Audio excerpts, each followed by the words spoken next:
First Samuel chapter 21. David went to Nob, to Ahimelech the priest.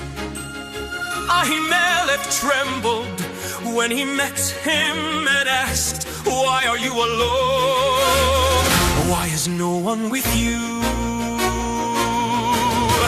David answered Ahimelech the priest, "The king sent me on a mission and said to me, no one is to know anything about the mission I am sending you on as for my men. I have told them to meet me at a certain place. Now then, what do you have on hand? Give me 5 loaves of bread, or whatever you can find." But the priest answered David,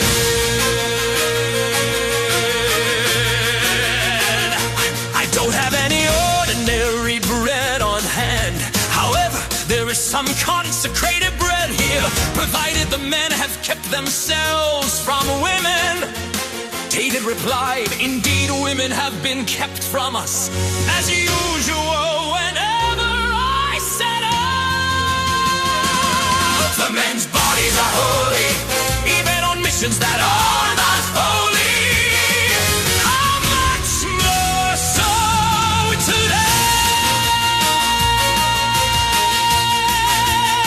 So the priest gave him the consecrated bread, since there was no bread there except the bread of the presence that had been removed from before the Lord and replaced by hot bread on the day it was taken away. Now one of Saul's servants was there that day, detained before the Lord. He was Dog the Edomite, Saul's chief shepherd. David asked Ahimelech, "Don't you have a spear or a sword here?" "I haven't brought my sword or any other weapon, because the king's mission was urgent." The priest replied, "The sword of Goliath the Philistine, whom you killed in the valley of Elah, is here. It is wrapped in a cloth behind the ephod. If you want it, take it. There is no sword here but that one."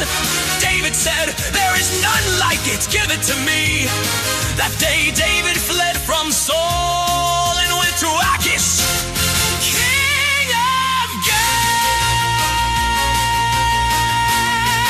But the servants of Achish said to him, "Isn't this David, the king of the land?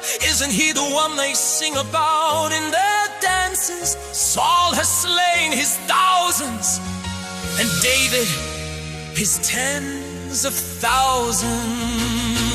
David took these words to heart and was very much afraid of Achish, king of Gath, so he pretended to be insane in their presence. And while he was in their hands, he acted like a madman, making marks on the doors of the gate and letting saliva run down his beard. Achish said to his servants, "Look at the